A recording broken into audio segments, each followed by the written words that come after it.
Welcome to the second episode of the Conspiracy Panda, the show that heads straight down the rabbit hole on conspiracy theories. On one side, we have a lovable panda with a love for conspiracies. On the other side, we have a skeptic, a man of logic and facts. Ooh.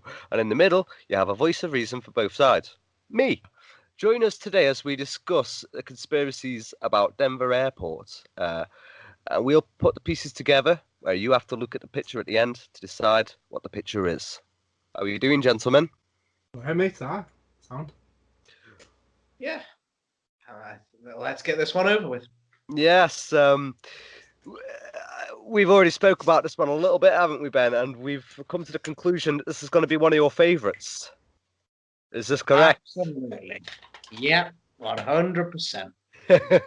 I think me and Tom are just going to enjoy winding you up. Oh yes, for the record, it's also worth mentioning that my name is Pete. The lovable panda is Tom Bourne, and the skeptic is a man called Ben Watkins. We love him very much. That we do. We very much do. So as I've mentioned previously, today we're going to be talking about Denver Airport. This is an airport. It was built in Denver, Colorado, and they were started thinking of. Sorry? That's where South Park is. Ah, good fact. Very good fact. So, yes, so in 1989, government officials and all that sort of thing began planning this airport, which, great, is really good. What's interesting is there was already a pretty good airport to a high standard anyway, but that doesn't matter. By 1995, the airport was open to the public. It was ready. So yeah, that's basically the intro. Yeah, that's basically the backstory to the airports. There are a few facts that I should run over, which I think is where a lot of the conspiracies for Denver Airport, where they sort of originate, and what gives people the sort of ammunition to make these sort of brash calls.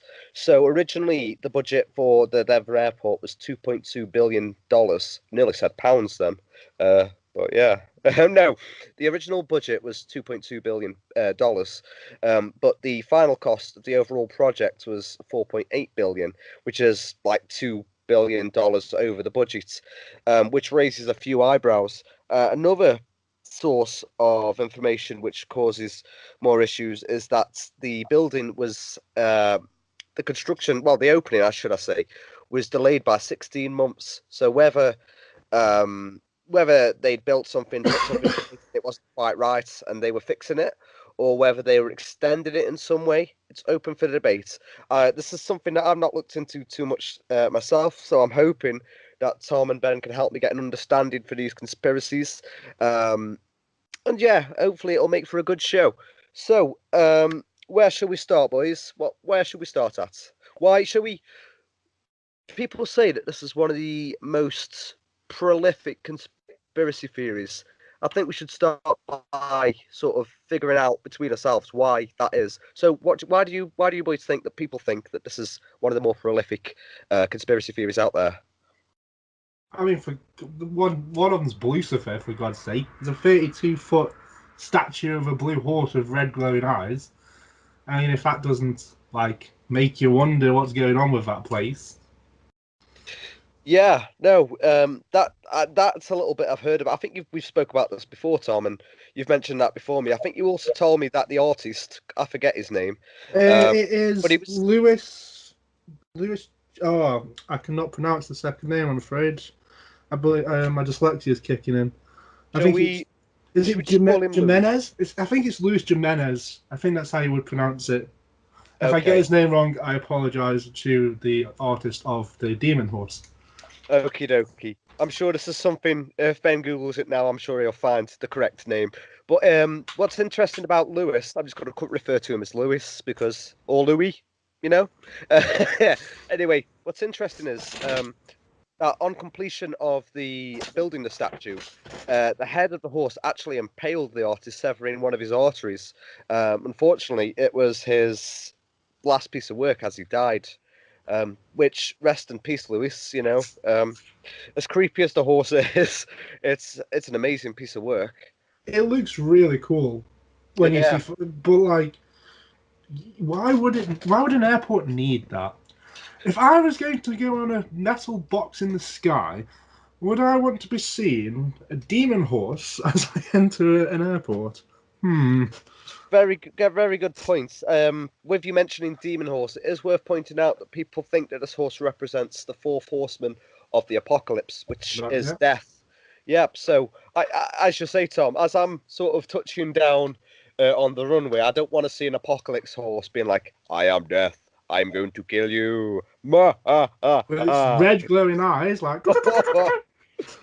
Do you think it has AA batteries, AAA batteries, or it's just like solar power rechargeable? Rechargeable. Yeah. Environmentally friendlier than demon horses. Yeah.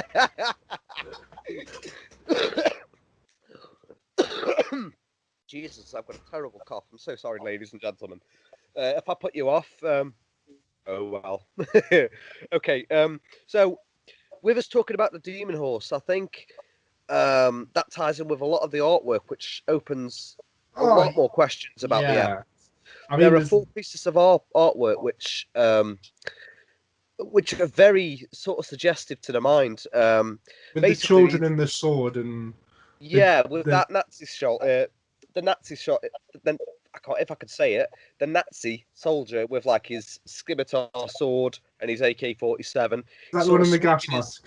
That's the one. Yeah, he's sweeping his sword, and as he's sweeping his sword, there's like a cloud coming off it, like a toxic something or other, possibly. I don't know. But when we edit this, I think Tom will put some images of what we're talking about as we're talking about. For the YouTube viewers, there'll be images. Have you seen these images, Ben? I have, yes. So, what is your take on these? Because the reason I ask you is people are like, "Oh my God," it sort of depicts that the airport is going to secretly be a bunker for Doomsday. The New World Order. Yeah, for Doomsday, the New World Order, or a concentration camp, or something along those lines. What do you think? Do you think that's a little bit far fetched, or do you think that people have got reason to believe that? I'm going to definitely go on the far fetched side. If I'm being honest. As far as the artwork goes, I think it's pretty obvious that it's a statement about the way the world is. By an artist showing the fact that basically we are killing the world. Yeah. He's including a lot of it includes like nature. It includes animals dying and children being sad about it. The people who are dying in his photos all seem to be indigenous or of different races and things like that. There's natural disasters going on. It's basically just saying the world's screwed. Yeah, but why stick down an airport? If you get commissioned for work, you think about the environment it's going to go in. Why would you stick down an airport? When you get commissioned work, you think about... stick most art anywhere? What do you say, sorry, mate? Why would you stick most art anywhere? Because it's supposed to make you think. And like you don't want to be thinking about death and destruction while you're flying. Why would they commission someone to do that sort of artwork? Why? Because they would have had an idea in their head to the commission. If you land in Copenhagen, Copenhagen is smothered in Carlsberg advertisements, covered in it, because that's what they're famous for, and that's just like what it's commissioned to do. If you're landing in Denver, why would they commission and say, when people land here, fresh to our state, I know Colorado is the state, isn't it? Sorry, location. Why would they want you to come and arrive to all this doom and gloom? I mean, it's not all doom and gloom. There are parts of it that it leads into, which are the happy side. It's a 2-part mural. But as you walk along, it goes from sadness to joy. Yeah. I think we ought to talk a little about the art, about the artwork, just to give our listeners a bit of an idea for what's going on. So there are 4 pieces of art which are very. There's 4 pieces of art which we're talking about. And they've all got different names. Can any of you, for points, can you boys tell me any of the names? Yeah, one's In Peace and Harmony with Nature, and the other one is Children of the World, Dream of Peace. Yes. Very good, very good. So, I think what the artist has done here is he's put two sort of images for each title. Now, in one image, you've got what is looking like a Nazi soldier. Just said this one, but I'll say it again for the sake of the podcast. We've got a Nazi soldier with a sword and a gun, and there's some children by his feet who look like they've died.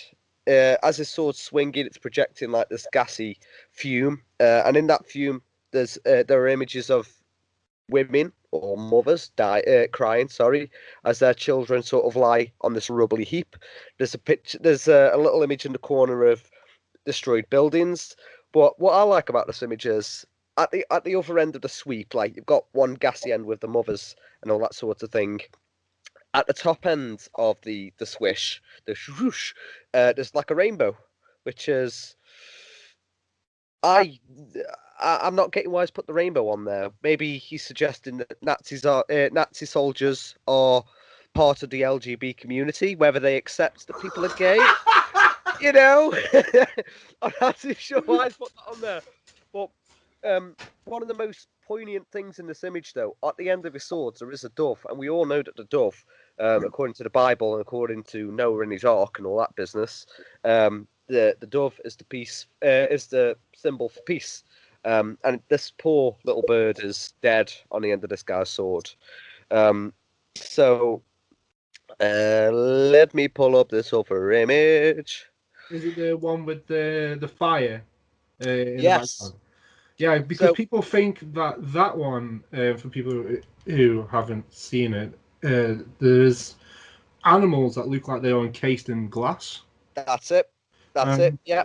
People believe that this is to portray the saving of animals during the doomsday, to protect and keep them going.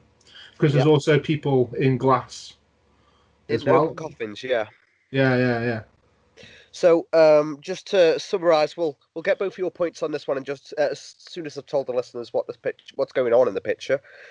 Basically, in the background, you've got a forest that's on fire. It's plummeting smoke into the atmosphere, and it's not. It's these guys having a bad day. And then there are the sort of children of the future. They're sort of standing by these three open caskets with three ladies in them. One sort of looks German, like they've got one of those. I think it's called the Leverhosen, you know, those sort of German suits where they're like, you know, they've got the yole, you know, doing all that business, and they've got the hats and the Steinberg drinks. There's a lady in the middle who's resting on top of flowers with a few dead animals, so she could perhaps be Mother Nature, maybe. And then there's another lady at the side. She looks like she's wearing a turban. She's holding a flower. I'm not 100% sure. I have got no ideas what that could represent. But around these three open coffins, there are dead animals. As Thomas just said, there are these birds preserved in these glass cubes. There's a buffalo head just chilling there. Like, he's not even noticed the fire. He's just quite happy being a part of the picture, to be honest. There's a little whale flipping about. And there's a little boy cuddling a dead squirrel, and he looks very sad. You forgot about the turtle. There's a turtle. Bottom left. Oh, yeah. There it is. Turtle. You're right, mate. You're right, pal. There's just a little turtle there. I think he's dead.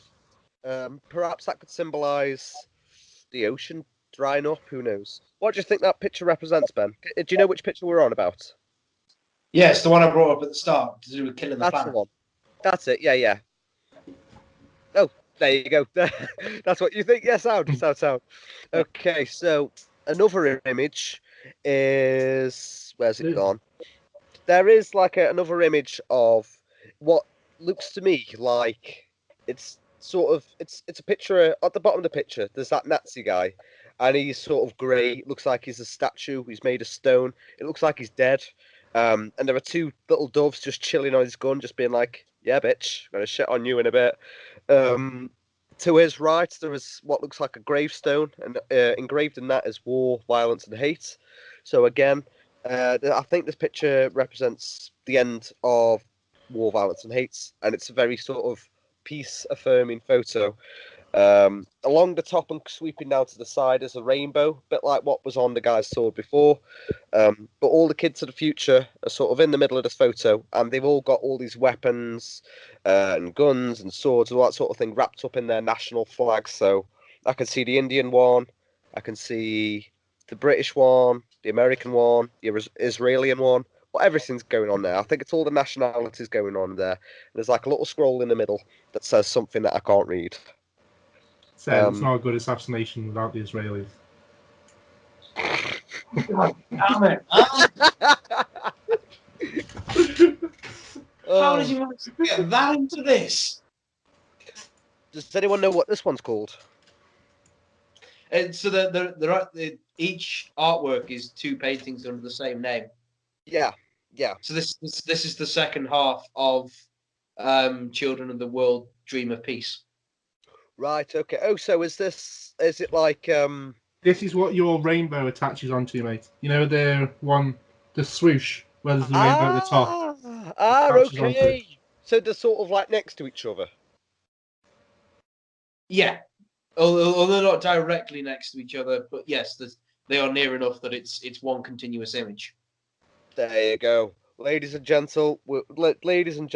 We've all concluded that I am seeing these on Google, and I have no idea what's going on. Okay, so the final picture is basically a happy ending. In the background, it looks like there's 4 stages of basically life being restored. On the left-hand side, you've got whales jumping out the ocean. In the left middle, it looks like jungles and mountains and everything's been nicely restored. There's bird in a forest and all that sort of thing. Looks like there's life back in the desert, which is pretty good. And then you've got all these children sort of congregating around this magical-looking flower, as if like, oh yeah, life's back. This is great. And there's monkeys on there. There's a pelican who's looking at this. He's looking very inquisitively at this lady who's dancing with a dress. You little pervert, you. So yes. Do we have anything else that we'd like to say about these photos, or would we like to move on to the next thing? I think someone mentioned the question is why would you put them in an airport? Historically, so the artist is Leo. I want to say his surname right, Leo Tanguma. Yeah. At the time when he did this, Colorado was a different point of its history. It had a very diverse government area. If I remember rightly, some information. Give me 1 second. It had its first Hispanic mayor. There was first African American mayor, and he himself, Tanguma, believes in trying to show people that we need to come together.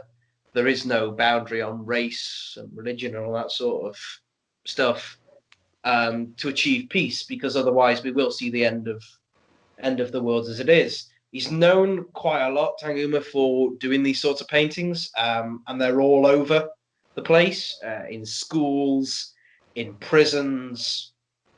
His whole thing is about the environment and diversity and peace. Yeah.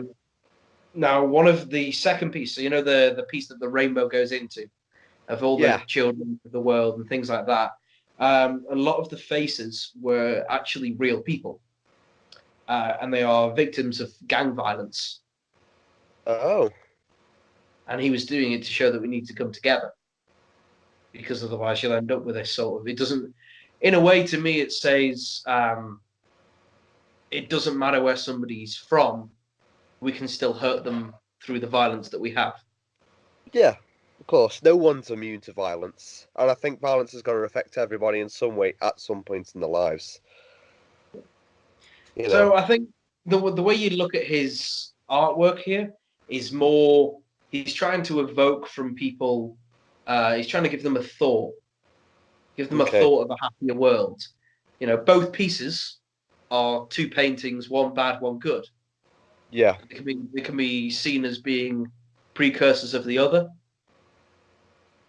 So the good I like that word. Or the bad before the good.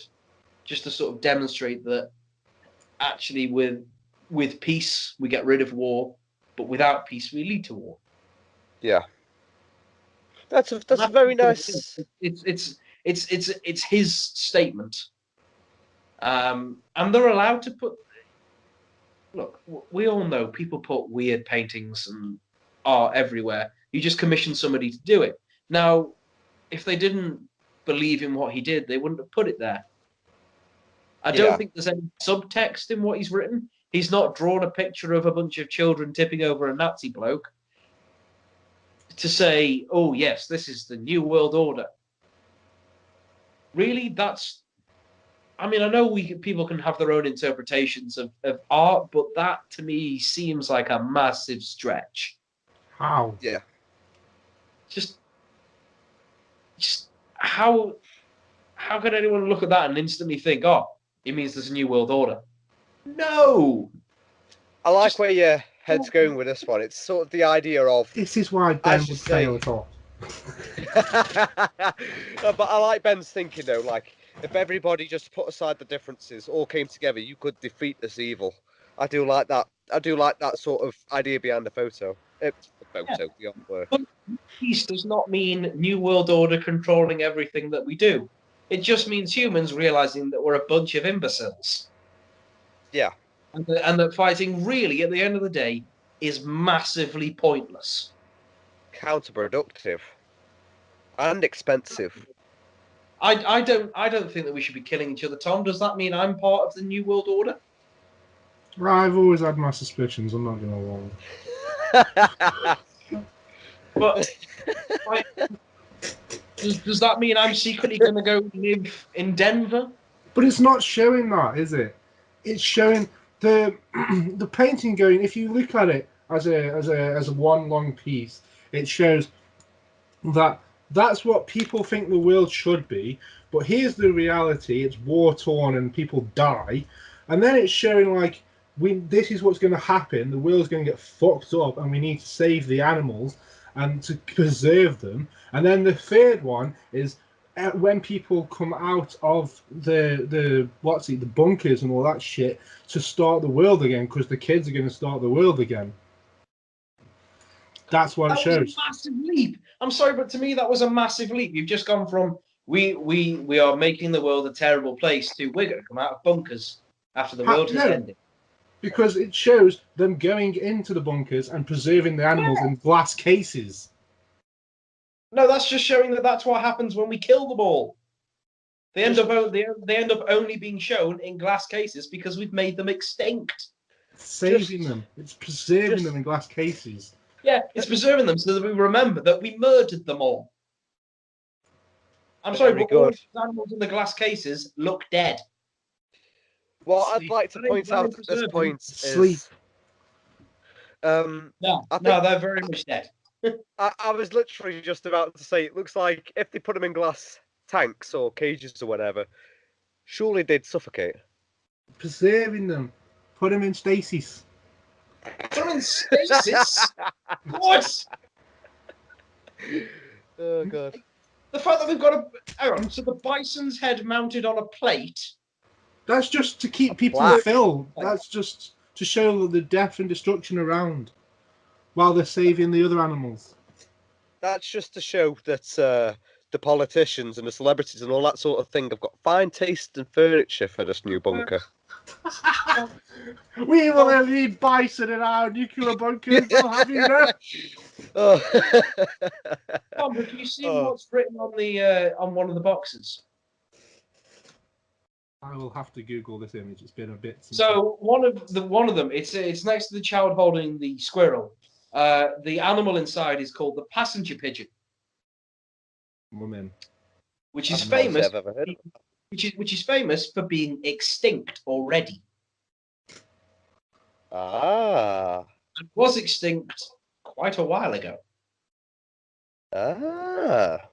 So I'm really sorry, but my point about showing the extinct animals and that actually this is what happens when we kill them all, I'm leaning towards, he's showing that. Not that magically the passenger pigeons are all being kept in underground bunkers to one day be re-released into nature. Well, that's the thing that happens with plants, so why can't we do it with animals? I can't think where it is. Already dead. But you don't know that. Just because you've been told that, Ben, doesn't mean it's true. I was told this wouldn't drive me insane, but we're... To be fair, though, the sea turtle in the same picture is wrapped up in what looks like fisherman's net. So I think there's some logic in Ben's thinking. Like, the way we're going, we're going to end up killing all the turtles with our littering and pollution. Like, the whale is just like swimming up red. Like, he's just swimming up this sort of red. It sort of looks like the girl with I think it's a dodo. They're extinct. The whale's sort of swimming up her sort of fiery cloak, which is sort of weird. So perhaps pollution of oceans or rivers. So the last passenger pigeon, Tom, that was in captivity. So they know in the wild they were all gone quite a while before this. But the last one was 1914. Mm-hmm. A whole 70 years before they even started doing the Denver airport. They're not going to keep all the pigeons under Denver Airport, are they? Ben has invented a new conspiracy theory. Denver Airport is a massive pigeon coop full of pigeons. See, I'm sorry. Yeah, the only that thing sounds that's going on ridiculous. It's your point. The only thing that's going on my head at the minute is that sort of. Do you remember that show that used to be on the Saturday morning? It was like Catch the Pigeon, Catch the Pigeon, Catch the Pigeon. Oh, with Dick Dastardly and Motley. Oh god. Are we horrible? I think we are. That's what the planes are for. That's why it's at an airport. They're flying around. Now, this pigeon is how you use your wings. It's called flying. And there's that one that talks in whistles, like. I could just see him sort of having the pigeon on the flight, opening the door. That's like, right, this is the flight test. Let's go. Boom! And he just falls. It's like, oops. I'm sorry, that's horrible. Oh god. So, reverting back, just as a final point for me on this one, I'll get onto the blue horse if I can find the will to live. Lucifer. Call him by his name. It's not its name. The artwork is called Blue Mustang. Lucifer. It's called Blue Mustang, and it was decided by other people that they were going to start calling it Lucifer because of its red eyes. But actually, the piece is called Blue Mustang. Now, I think in terms of the actual artwork, I think that Leo Tanguma has just done something to try and evoke conversations between people about the environment, diversity, and peace. I don't think he's secretly trying to tell us that there's a new world order. Very good. Very good. What about the little devil in the suitcase? Oh, the gargoyles. It's not gargoyles, it's gross. They're only gargoyles when water comes out of them. Oh. Yeah, do not get him on this road. What on earth is that noise? That was a motorbike going past my house. Oh. We should have asked him what he thought. Good day! Could you stop for a minute? Okay, so moving on. Let's get back to Lucifer. Actually, no, we spoke about him, haven't we? Really? I just wanted to clear up because I know Tommy was struggling. The guy who was creating it was Luis Jimenez. Jimenez. There we go. Ladies and gentlemen. When I looked at the name, I realised why Tom couldn't say it. So it starts with a J. Yes, and it has a thing over the E. An accent. It's a bit like that Wolves centre attacking mid, that Jimenez. Who knows? Maybe they're related. Sure, probably not. It's a very common Hispanic name. Okay. And yeah, he was 65 when he was killed when the horse's head fell off and severed an artery in his leg. That was a bad day for him. He just got up on the wrong side of the bed. I mean, he was saying to his wife before he left house, "You know what? I'm finishing my horse today. I'm going to have a really good day." Okay. Moving on. Moving on. By the way, Blue Mustang wasn't actually unveiled at the airport until 2008. That's when it was put up. Okay, so that came after the airport. Way after. Sure. construction, rather. It came a lot later. Right. Okay, fair play. We'll move on to the next discussion point, which is the dedication stone. So the dedication the Illuminati's Mason. Oh, here we go. Okay, so the dedication stone you could. Pizza It's on built- my side. I've got to do a job here, boys. Okay, so I've got my notes. so the dedication stone can be found in the airports, and it's basically just a plaque that sort of commiserates people who were involved with the building of the airports. What sort of leads people on to believe that this has some sort of connection with the New World Order is the fact that the Freemasons logo is on there, which is like a square and a compass. It also says right at the bottom, New World Airport Commission, which coincidentally there is no record of that commission ever existing. It also gives a date, which is the 19th of March 1994. What does this mean to you boys? Well, according to people who can do maths and I can't, apparently, if you do, right, 9 plus 1 plus 9 plus 4 plus 9, basically adding the dates up, so adding the 19th of March to 1994, apparently you get 33, which is the highest level of Freemasonry. Ah, okay, but what does that mean though? I don't think so. What I does don't the know. highest? What does that mean? Like the top rank, the top Like the ranked top person, or the top level, maxed out right? level, without Okay, prestige. so you can sort of, if in terms of a game, you could restart it. You could be like, "Yeah, done all I can here. Let's go." Yeah. Okay, Ben. Since you're very clever, could you confirm Tom's point? Could you That's add it. No, those? it's 1 plus 9 plus 1 plus 9 plus 9 plus 4. There you go. Right. There we go. I I have terrible handwriting. My only response to this point is quite a lot of things add up to make 33. Just You know, I found out the other day everything makes 9.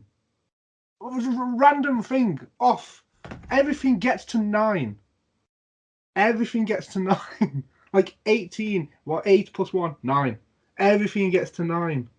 And I'd also like to mention that actually, if you add up the entire date, so that includes the month, you don't get 33. What do you get then, Ben? You will get 36. You get 36. Well, that just shows that people cannot do maths. The government As if you're going to needs. say that the date on the stone means that it's done by the Illuminati because it adds to 33. It doesn't. It adds to 36. You're just ignoring the fact that it says March. Yeah, because it's not a number. That's why. They're only adding the numbers on the stone.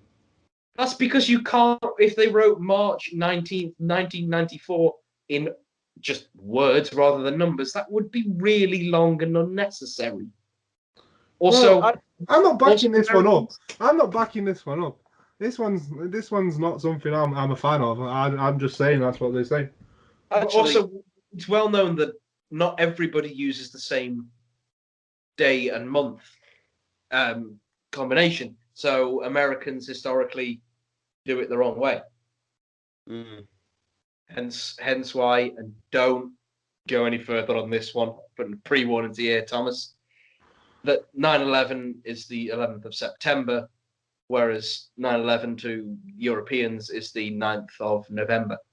It's my mother's birthday. I remember. Shout out to Shaz, everybody. Big Shazza and a hat. If you're listening, Shazza, it fits perfectly. What does? Okay. Let's. What I think a lot of people are drawn in on with this dedication stone is that it also says New World Airport Commission, and that's something, according to people, something that doesn't exist. What are your thoughts on that? It did in 1994. And it was supposed to have a comma. Where was the comma? Where was the comma supposed to be? Apparently, it was supposed to be between new and world. Ah, so it's like new World Airport Commission. Airport Commission. Okay. So it's supposed to just. So it's the World Airport Commission, but the new version. Yes. Yeah. Ah. It wasn't supposed to read New World Airport Commission. That aside, the Freemason symbol's still there, pretty big and in your face about things. Yeah, but the Freemasons. See, that's one of the things that really annoys me when it comes to this topic of Illuminati, is that the Freemasons does not equal Illuminati. Well, I'm not saying it does. Well, I'm saying the Freemason symbol there. Freemasons being there, that's because the Freemasons have existed for a very, very long time. And actually, it was the Freemasons who did the pieces of the stone. Because underneath it is a time capsule. There is. Opened in 2094. So it was, done so that in 100 years it would be opened. So the two names on the stone were the two grandmasters of the different Freemason groups, the two different sects of the Freemasons who put the stone together. They were from two different parts, and they came together, and the stone was put together, sealed, and then the time capsule was underneath. That's why the Freemasons are on a stone in the airport. What? That's absolutely sweet nothing to do with the supposed New World Order. Can you, by any chance, remember these names on the stone? Not off the top of my head. Right, okay. Were they just people's names, or were they sort of corporation names or anything like that? No, they were names of the two. They were the names of the people. Okay. Governor Roy Romer. Is that Romer R-O-A-M-E-R? R-O-M-E-R. M-E-R. Oh yes, of course, yeah, of course. That's me. I am not dyslexic. I'm just a bit stupid, people. And I'm using Google Images for this, and it's quite blurry. It might say Sec of Trans, Federico Penna. Secretary of Transgender? I believe it's Transport Pete. Oh. Transport Pete. I'm sorry, people. I'm so sorry. I don't know if there's a Secretary of Transgender Pete. We must make one. Okay. And then it says this time capsule, something beneath this stone commence. Like I say, the image is pretty blurry. Contains messages and memorabilia to the people of Colorado in 2094. Oh, okay. So the idea is in 2094, they crack open a stone, finds whatever. And then, they find these boxes of birds. There's the most worshipful. I can't read that bottom bit. That's really. Would you like me to help you here, Tom? The image I've got is really blurry. Yeah. So it's the bit next to the actual logo is the actual dedication. So the dedication capstone is laid by the most worshipful Prince Hall, Grand Lodge, F and AM of Colorado and jurisdiction, Claude Gray Sr., Grand Master. And on the other side is the most worshipful Grand Lodge of A.F and AM of Colorado, Benjamin Bell Jr., Grand Master. So they were the two. They were the two lodges of the Freemasons that put it together. Okay. And obviously the dedication from the mayor, Wellington E. Webb, the governor, Roy R. Romer, and the Secretary of Transport, Federico Pena. Lovely. I did not know that. There's also something above the stone as well with the Freemasons logo on it, but I can't read that on any image that I can find. Oh, it's in Braille, that's why I can't read it. There we go. Very forward-thinking people. Forward-thinking people these were. These Illuminati folk, they know how to speak to people. Fucking hell, it's all the blind of the Freemasons, the blind of the New World Order. That's instructions in Braille on how to take over. Oh, God. Genius. looping back slightly, it is something that's always bothered me. Is that obviously people? I think I don't want to blame Nicolas Cage, but I'm going to blame Nicolas Cage for this. Wow, was Nicolas Cage done? So ever since, including things like the National Treasure movies, which basically claim that the Freemasons were Illuminati. Yeah, but the National Treasure movies are crap because they don't actually tell you what the Illuminati. The Illuminati are German, but or Bavarian. I'm not sure if it was Germany at the time. Bavarian. But in National Treasure, don't they make them Egyptian? I would like to point out that the National Treasure films are a national treasure. Please do not take this away from me. But my point from this is that a lot of people... And the Da Vinci Code does them wrong as well.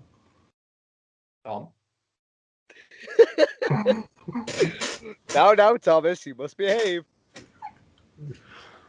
But it's something that really annoys me is that people have, sort of from popular media and things like that, has put 2 and 2 together and made 17 and gone, Freemasons must mean Illuminati. But the Freemasons themselves are just one of many sorts of groups like that. Not the Illuminati, just groups like the Freemasons being groups like the Freemasons. Yeah. In the UK alone, you've also got the Order of the Buffaloes. Which, but again, a bit like the Freemasons. Although I'm not sure what the Freemasons view is, but I know things like the Order of the Buffalo, it's all male. Yeah. I think the Freemasons historically at times has been all male. I think they still are, aren't they? Yeah, I'm not entirely sure. Because I'm not part of them. I did see them. That sounded so suspicious. So I'm not part of them. Ben's part of the Freemasons. So recently, I think it was last year, the Freemasons were on the Channel 4 series Hunted. Yeah. Because a member of theirs was one of the contestants on the show, along with his son. And they did not in any way appear like the Illuminati. They were blokes who were just helping one another out, providing lifts, providing, a place to sleep for the night. It wasn't really what I would call toppling governments. Could. This is an interesting thing. This is just going on in my mind. Could that just be a front? Just to be like, yeah, we're sound people. We do what you guys do, but really, what's really going on is nothing like that at all. I really hope not, because they didn't come across as being capable of doing that. It's called acting, Ben. You should try it sometime. I must say that I'm a very good actor because I've acted enough to care about this for the amount of time that we've been discussing it. It's also worth pointing out that Ben is a very accomplished theatre actor. We're very proud of you, Ben, for your role in Aladdin. Cinderella.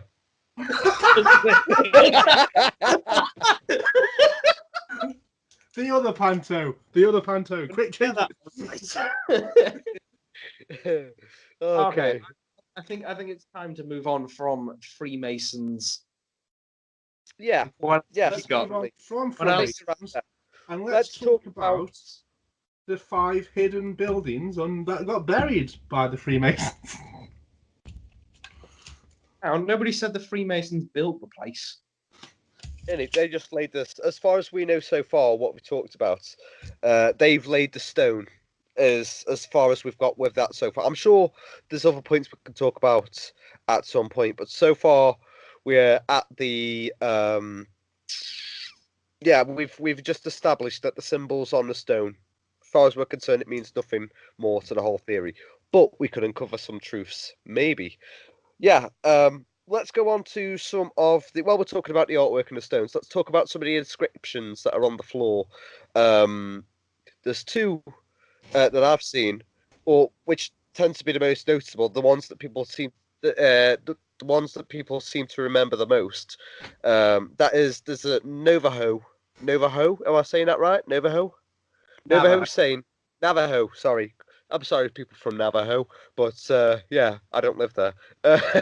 So there's a Navajo saying on the floor, which is "Zits, dit, guy, gay, guy, G-A-I-I, which means the mountain is white. That means absolutely diddly squat to me. Does that mean anything to you? Well, they have quite snowy mountains there, hence Southpaw. Ah. Okay. There is also another inscription of a mining cart, which has got some kind of unlabeled content, and it's got two little bits of text written on the side, and that is AU and AG. Now, from an elementary, from the periodic table, we know that AU and AG mean silver and gold, but I've seen somewhere that some guy, some kind of connection with this, and some guy who works there, he'd also discovered some kind of chemical, which basically was Australian antigens. So it could be some kind of that could be. I guess with me saying that out loud, I'm thinking that that Australian antigen could possibly be the gas that was predicted in the artwork. I don't know. Do you have anything to add? I haven't come across this. I've never come across this, and so I'm quite impressed you found something that I have never come across, Pete. So maybe Ben has. Oh, right. Yeah, I have come across these because people said that these words on the floor were like satanic or Masonic or some impenetrable secret code. Yeah. For which two of them are actually just misspelled Navajo phrases for local geographic features in Colorado, which is really just fantastic. And two of them, I think they're called Braxma and Villarreal. They're just names of two of the artists that worked on some of the paintings and sculptures. I'd just like to point out at this point, this is just an observation of mine. If this airport was $2 billion over budget and it was 16 months late, how the hell have they got so many spelling mistakes? These are supposed to be smart people. What's going on? They can't be that smart if they went over budget by another $2 billion. That's an excellent point. Maybe they went over budget because they were trying to tidy up. I don't know. Crazy stuff. If it's $2.2 billion over, would that be about $1.5 billion in pounds? I'm trying to convert it in my head. It would depend on the exchange rate at the time, Tom. Well, in modern days, no, it would be more, but back then I wouldn't be able to. Wow. I mean, it's a lot of money no matter what currency you work in. I was just trying to work in something that I could understand, though. Yeah. Either way, it's a lot of money. A very lot of money. I would not like to be paying that bill. Would not. Purely because I don't have the money. As far as we're talking about money and things like that, we're all well aware that specifically any big project like this is going to go over budget. And it's always going to be late because have you met like these big countries like the US, the UK? We never do anything on time. Oh, well, you know. Very good points. When I'm waiting for my train to go to where I need to go, it's always late. Oh my God! The time they say it's going to be late by, it's not even them. You get the one to Birmingham, don't you? And it always says like, oh, it's going to be here at like the 40 something, like it'd be 13:49. I think the one I used to get, and it'll get there. It like 20 minutes later. It's like cheers, fat guys. like what would they say? It's got to be. Keys, the one to Milton Keynes has come around about 3 times in the time you waited to that pity one to Birmingham. It's like buses. When you're waiting for one, it never comes. But then half an hour later, 3 come. Ridiculous. Like, which one do I go on? He looks the happiest. I'll join him. Oh, I don't. Never trust a happy bus driver. There you go, kids.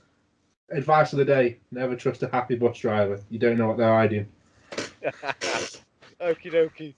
So aside from the artwork, the stonework, the infrastructure of the airport. Can I just bring up something that might come up as infrastructure? Not infrastructure, yes, course, artwork sort of thing. What do you think, Ben, of I'm not saying this is a thing, I just think this is a coincidence. But what do you think, Ben, of the runways making a swastika? Discuss. Isn't it reportedly that they make a swastika rather than a legit? I think they actually do. I think when I was looking at images today, I think they do. Hold on, I'm googling again. Yeah, but the sort of miscommon conception there could be that because the swastika is actually the reverse symbol of the peace symbol, if I'm correct, in some sort of religion. It's the peace so symbol. Maybe they were going for that sort of thing. It is a peace symbol that the Nazis inverted. Yeah. Yeah. So could they not have been sort of putting the the runways together to make, that, but they cocked it up? It does. To be fair, you are right there, Pete. It isn't inverted. If you look at it from above, it looks like a swastika would as the peace symbol more than the inverted one. Yeah. And also, it could just be a coincidence that it happened, as you said. No, I think it's a general coincidence, but I love how somebody saw it and went, "Goddamn swastika, that mate." But then again, like you say, people often mistake the swastika for the peace symbol and vice versa. Yeah. Yeah. But if you think about it, it's a busy airport. You can't just have all your sort of runways going one way. You've got to have some sort of dimensional engineering going on. You can't just have, otherwise all the planes would be crashing. You've got to have that sort of space for all the planes to come in. So, I think that's that. Yeah, that just sounds like a bit of boo-hacky. Yeah, go on, Tom. I was just going to say, I think I agree with you there, Pete. I mean, I know I'm the one who sees things in a different light, but exactly. I think that is even a coincidence, because if you look at it, it sort of does show northeast, southwest sort of runways, because that's what a swastika would have. The points would all go northeast, southwest. So it would make sense to have runways that go in all compass directions, all directions of the compass. Yeah. There you go. Yeah. Yeah, there we go. So to put that into context, the size of Denver, it's the second largest domestic airport in the US because it goes to around 185 different destinations in the US, meaning that it needs to go all directions. It's a hub. It's also the 20th busiest. It was the 20th busiest airport in the world. Oh. And the 5th busiest in the US at a time. I'm not the best with my American geography because I don't care about the place that much. Is Denver sort of middle? Like middle upwards towards Canada? It is sort of central, but not directly in the middle. It's on a central line, but yeah. So if it is central, it would make sense to have runways that go in all directions. Yeah. So I think that's less them announcing that they're secretly a bunch of Nazis and more, we just did an airport that went in all directions. So knowing that we would be busy. Looking at this map, it shows that Colorado is underneath Wyoming. Wyoming. Next to Nebraska, next to Kansas, next to Oklahoma, New Mexico, and Arizona. So it's like slap bang in the middle. It's more central, but more to never eat shredded wheat. It's more like central west. Yeah. Like more Utah way. Yeah. Very good. Very good indeed.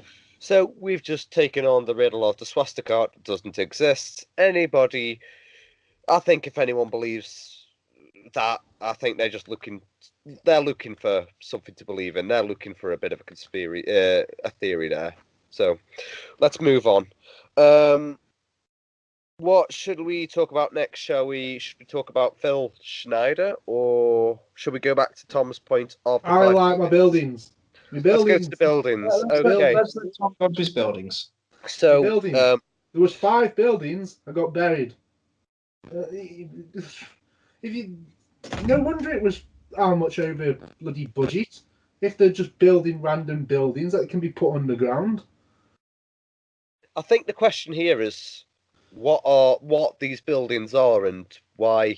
There is there's a need for them. There was much speculation of what these buildings were actually for, but a lot of people have tied them in with an underground sort of base or bunker for the elite and the Illuminati and stuff. Okay, so for the impending apocalypse, shall we say? Yeah, or if. Or they just want a weekend place. If Trump sort of tweets at people a bit more to piss them off and they press a big red button. But no, like, whether or not this is the whole point of Denver Airport, but there was 5 buildings that were built. They are no longer on the surface, they're underground now. And Denver was supposed to have a luggage, automatic luggage tubes, like tunnels, that your luggage would go underneath the airport. So like a sort of automatic processing, sort of sorting, like light stuff goes over there. Big stuff. Okay, big stuff goes over there. It's never worked. The tunnels are there, but the actual baggage thing has apparently never worked. So this is what makes people think that the tunnels are there that connect all these buildings that got built and then buried. Because with Denver Airport, the conspiracy theory started a lot longer before the actual building was finished in 1995, I think. Was it 5? That's right, yes. That's when it was open to the public. Yeah. Because obviously the blueprints and the planning would have been available to the public. Yeah. Because America has the freedom of what's it and all that. So on the blueprints, these 5 buildings existed. And then when it was built, they weren't. And it was said that they were no longer needed and they were buried. Now, that's what the New World Order thing all comes from, is that Denver Airport was built as something to just cover up why they were actually building, which was for these bunkers for the elite to hide in for any sort of disaster, which links back into the paintings to showing the disaster. And I think that's the main thing of Denver Airport.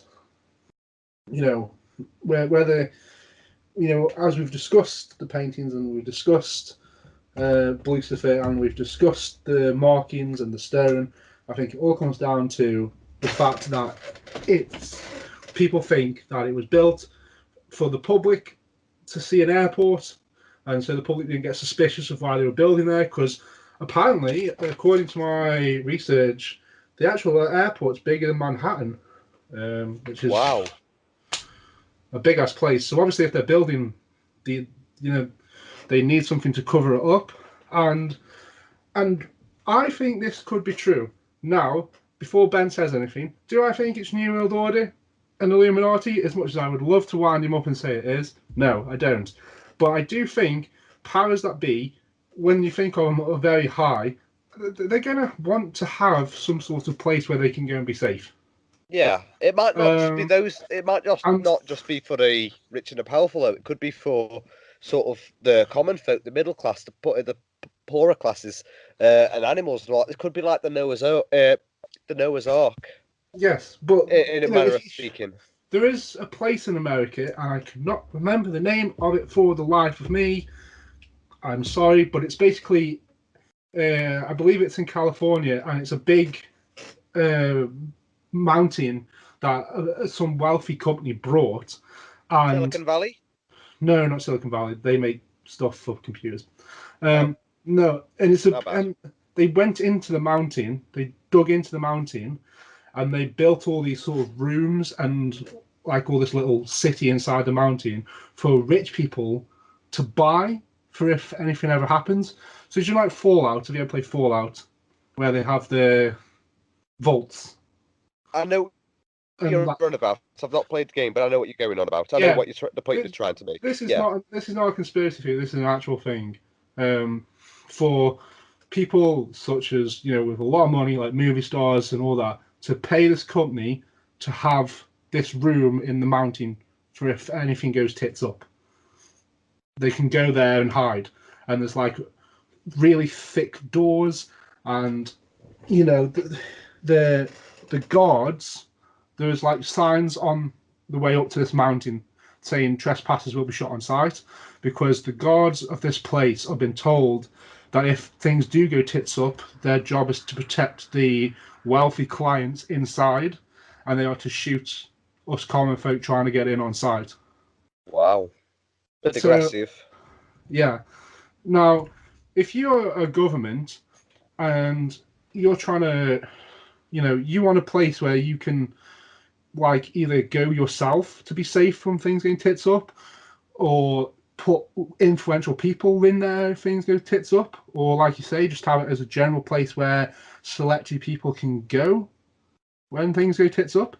I mean, Washington, after me Googling maps, looks quite far away from Denver, so maybe it wouldn't be for the presidential elite. Maybe they have something over there, but I do think that they would want backup to hide and keep these people safe. I mean, if you're the president, you're going to want your influential people safe. Of course. And, instead of when it's this big, you can't just build it. Put something over the top of it to keep it safe. Because airport, people are going by airport. That's what they're building. Yeah. But it's also useful because, like Ben said, it's a hub. So if that is a location for people to be safe, it's a hub that people can easily get to. Yeah. As you say, if it's the evacuation sort of point, it makes sense that it'd be underneath an airport, because obviously if people are going to be traveling from UK or Australia or whatever, then they could just fly over and then just land at the airport, press the button on the elevator, and the voice will go, "Going down," and it play do. Loving an elevator. Yes. Do I think it's the Illuminati or some secret Masonic group that have said we need this underground bunker to keep our lot safe? Fuck the rest of them. I don't know, because I don't think that makes sense. But the thought of really influential people, such as your Obamas, your Bushes, your Trumps, they'll want a place to hide, because I know this is me getting political, but I always think they want to look after themselves. They don't care about people lower than them. So if they start a war and then it comes to their door, they're going to be thinking, how can I protect me? Not how can I protect my people? That's how I always see it. So I generally do think that Denver Airport, with the 5 buildings that were buried and this tunnel system that's never worked, even though it was 2.2 bill over budget, and you can't get an electrician to sort this shit out, Pete, get on it.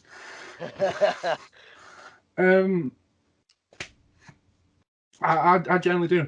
Now, is it some sort of conspiracy to make us all die and so like this perfect race can exist? No, I don't think that.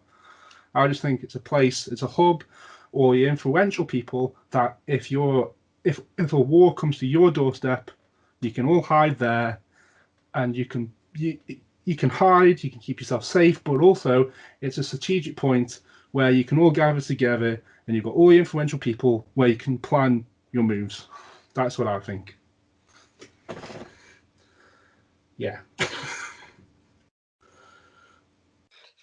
I suppose from back to the president's thing, everyone's going to be like, sod you people. Maybe the people you love, you're going to think about and be like, come with me. But from a certain point of view, everyone's going to be like, yeah, sorry, it's a free-for-all, save yourself. Obviously, including your families and things. But yeah, okay, so. And if people are going to be living there, you're going to need some kind of sustainable food source. You're probably going to need space for farms and, water and producing electric and all that sort of thing. And when it's a thing the size of bigger than Manhattan, apparently, over square foot and all that stuff. Yeah. You're going to be able to fit these facilities in. Of course. Yeah, definitely. And, an airport's a big place. Nobody's going to say, oh, this airport statistically drains this much electric. Because it's going to drain a massive part of the grid because it's an airport. So, using that electric to farm and stuff like that would just go unnoticed, wouldn't it? Definitely, yeah. But they could have they could have already built a system where they can produce their own electric, whether this whatever's going on down there is producing these resources for the airport, and the airport's totally independent, upon itself. But people just don't know that. I don't think it's not New World Order. I don't think there's some maniacal evil plot behind it. I just think it's there for the wealthy and the influential to know it's there if things go tits up. Ben. I mean, I'm impressed, Tom. You normally, when these conspiracies come up, you dive headfirst in and believe the majority of what's said. But yeah, as you say, if you are going to build some secret buildings underneath an airport that's a hub like that, it's more likely going to be to look after people if something were to go wrong, rather than let's start a new world order from Denver, Colorado. Because let's be honest, right? If that ever came out as a thing, and then 20 years down the line, somebody makes a movie about it, people are just going to go, "Really, Denver, Colorado? That's what we want? That's the place we want to be known as the place that restored civilization?" It's a nice central location. Yeah, but Colorado's not even something that you hear politicians fighting over. And South Park's there. It's not. When you hear another. Sorry, Ben. Carry on. When you hear presidential elections going on and things like that, they're never fighting over Colorado. It doesn't carry a huge weight in the college electorate. I just don't see, unless they're going to go with the whole "it's so unassuming that nobody would ever believe we'd use it." But also, I think people just wouldn't care. And I know that there was a massive thing about people who built it saying, "Oh yeah, we built this giant tunnel," and everyone's like, "Oh, giant tunnel means Illuminati," and then everyone realized many years down the line that it was for trains. It was a giant tunnel for trains because people need to get to the airport, and like most places, there's a train to the airport. It's not really a big stretch. Gatwick has a train going to it. Hell, the Newcastle metro system goes to Newcastle Airport. Does it? It does. It does, Thomas. But that doesn't mean that Newcastle Airport is secretly a base for the New World Order, because the metro system goes to it. Nah, mate. The Newcastle Airport's the secret base of Greg's. Greg's trying to infiltrate the world. I just with this whole everything leads to the New World Order, I just think it's a lot of random things that people have tried to put together to try and make something bigger than what it is.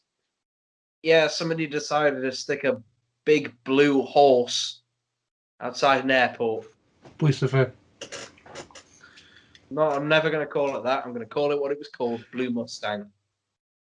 And yes, it may have glowing eyes, but let's be honest, if you make something red and out of fiberglass and you stick a light on it, it will reflect. Do you know why its eyes glow red according to the artist? Why? Apparently, it's a reference to the fact that his father dealt in neon. Ah. Apparently, that is the official reasoning behind the aesthetic choice of the red eyes. It's a reference to his father. You've got that. You've got the Freemasons just trying to be nice, and people taking it far too far. You've got a guy who's trying to make a political statement with artwork. You've got a tunnel for trains, and you've got a big airport, and everyone's automatically gone. New World Order. No, that's not how maths works. And also the fact that they got the maths on the Freemason stone wrong. It sort of puts a big hole in if they're thinking about it in any logical way. No. I just agree with you, Tom. I think it's just a big central hub that is being used as an airport. That's about it. Well, there we go. I think we've had enough of a discussion. We've talked about enough points to conclude. I think we discussed everything from my point of view, Ben. Yeah, I'd like to thank the gracious Panda himself for keeping the Illuminati and New World Order out of it. I know that's been very difficult for him.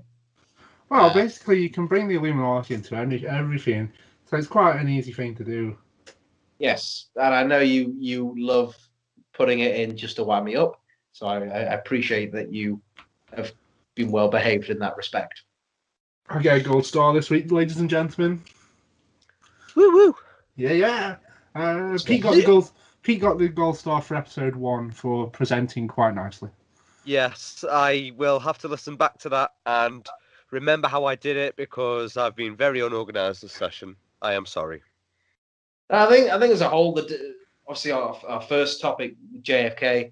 There's lots of conspiracy theories. There's lots of points that you can see from both sides. But I think this is one of the first times, Tom, that you and I have actually had some sort of agreement on a conspiracy theory overall. Obviously, bits in between where disagree. But I think that's the main difference. Is every conspiracy theory is going to be a little bit different. Yeah, of course it is. Not all conspiracy theories have to be about the Illuminati and the New World Order and all that sort of thing. It's nice to have a little break from that. To be fair, yeah, just leave that one on the shelf. Bring that out next time, maybe. And to try something different, I picked this topic for this podcast. So let's see if people want a certain podcast done. So if you're listening, whatever platform you're listening on, leave a comment which one you'd want us to discuss. Any feedback you got for the first show, which you can find online, just follow the links to that. Let us know what you think of that one. Have a listen to this one. If you like it, give us a thumbs up. If you don't, tell us why. And if you've got any suggestions for anything you'd like us to dissect or just to laugh at or anything, just get in touch, Give us your thoughts. If you think we're rubbish, tell us we're rubbish. We won't listen, but there you go. I had good feedback from the first one. I know, I know a friend of mine, she listened to it at work and it made her laugh. So, yeah. Good times. Very good. Good times. We're doing something for the world. We're helping people. Very good. So, yeah, I think in terms of this one, I don't think there was really that much we could have talked about, really. We talked about the artwork. We talked about the engravings, the dedication stones, and the buildings. I think that's it. We're done. I think we're done for this time. So leave a comment on whatever you're listening on. If you know one of us, just tell us you want to hear a certain one. Hopefully it's something to wind Ben up amazingly. So yeah, I think we're done for this one. Thank you for listening to us. Yes. It's taking my job from me, Tom. Thank you. Okay, so from me, Ben, and Tom, we'd like to thank you for joining our discussion.